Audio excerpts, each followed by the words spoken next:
Give it up for Louis Cato and the Late Show Band, everybody.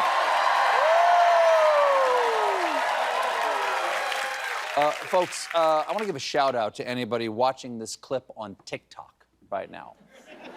I think, if anything, this show is even more enjoyable in portrait. It's slenderizing, and it adds an air of mystery. I mean, what am I holding in my hands? You don't even know if I have hands right now. But, ladies and gentlemen, our beloved TikTok is in trouble. You see, the app is owned by a Chinese company called ByteDance, named for the face that middle-aged white men make on the dance floor.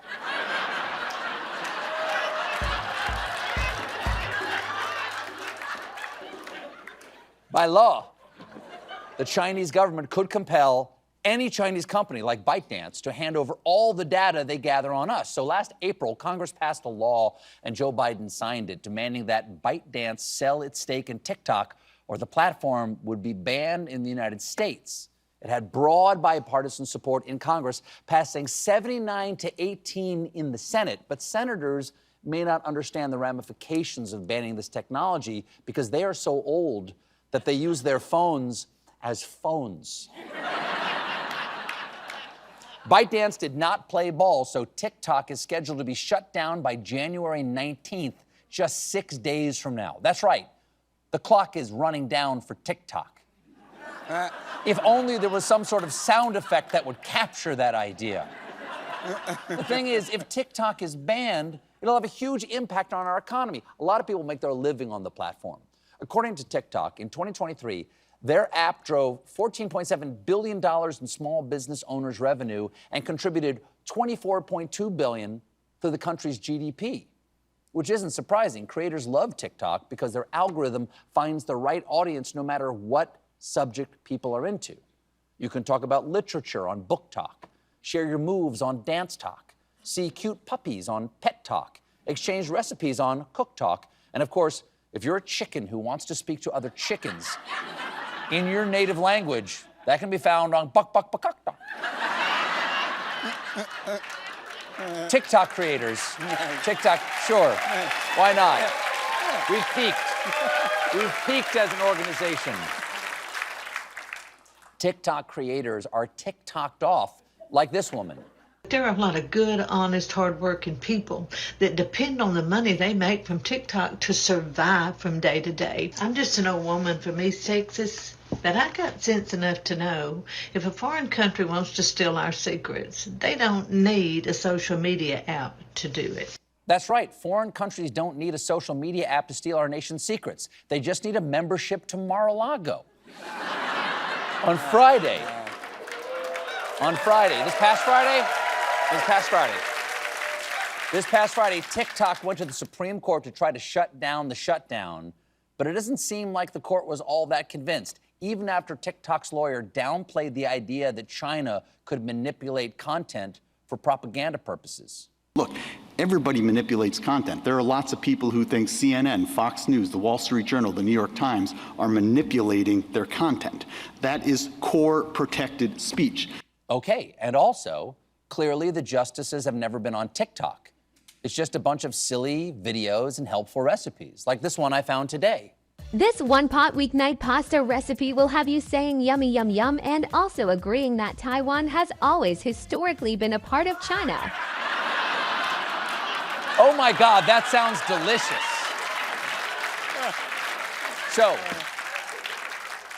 here's the question. Is TikTok a security threat? Or is TikTok an economic boon for the creator economy, or neither, or both? To help us find the answer, please welcome former Chief of Staff for both the Director of the CIA and the Secretary of Defense and current National Security Analyst, Jeremy Bash. Jeremy Bash, everybody. Hey, Jeremy, thank you much. Please have a seat. There you go. A pleasure. Okay.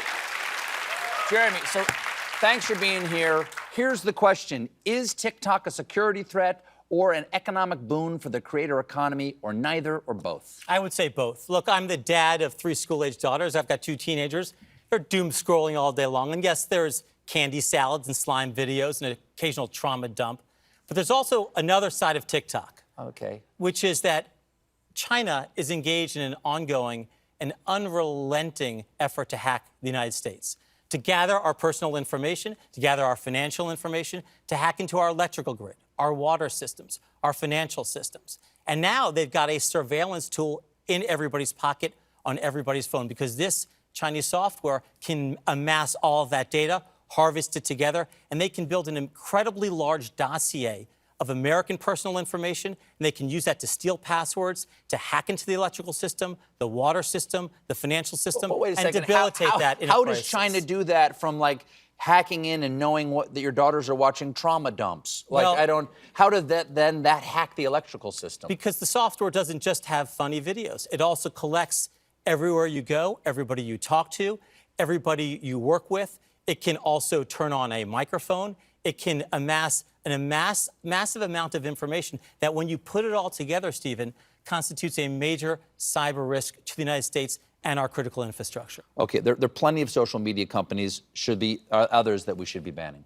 I think the key distinction here is that if a Chinese-owned company has software on the phone of 170 million Americans, it's a serious national security threat. And there's another issue, Stephen, which is that because that recommendation algorithm is so strong, it's what makes TikTok so addictive and so interesting to watch. That's an opportunity for China to influence, not just influence our young people. You know, oftentimes the first thing that my daughters know about an issue, whether it's a wildfire or a school shooting or politics or the Middle East or Ukraine, they've learned from TikTok. Oftentimes it's the only thing they know. So if there were a geopolitical crisis and China wanted to use its algorithm to advance certain narratives, certain information, certain propaganda, if we were in, heaven forbid, a war with China, this would be the mother of all propaganda platforms that China could use. Well, what about the people who make their business on there? I mean, are they going to be hurt by this? Well, how do you help them? The small business owners who earn a living on TikTok are going to be injured, and that was a serious consideration that Congress looked at. But this is also a massive national security threat. There are other ways that they can go on other social media platforms, American platforms. And somebody can come in, an American can come in and could buy this, right? That's right. And actually, that's what Donald Trump wants. So Donald Trump was against TikTok until his little dance videos went viral. And then, actually, he said, I'm now for TikTok, and when I become president, I want to see if maybe an American group can buy the company. And that way, China could sell it to maybe Donald Trump's friends. Hey, a business transaction opportunity for him. His friends make a buck. China makes a buck. My kids can still watch their slime videos. Is this a great country or what? Just a few weeks ago, there were concerns that Chinese-made air fryers were spying on users. Should I be afraid of my home appliances? No, but all of our devices are connected to a network, and to some degree, all of them could be some sort of surveillance device, but nothing is as pervasive as TikTok. It's on the phones of 170 million Americans, and this is data that is going right to the Chinese Communist Party. Are you on TikTok? I'm not. You hesitated before answering that. You're wondering how quickly can I delete it? Is that what you're thinking right now? I may have downloaded to prepare for this episode, but once I walk out of here, I'm deleting the app. Last question. You were chief of staff to the director of the CIA? I was. Are you, or is there any possibility that you're Ethan Hunt in a mask right now? All right, you don't have to answer that. Thanks, Stephen. Appreciate it. Jeremy Bash, everybody. We'll be right back with David Schwimmer.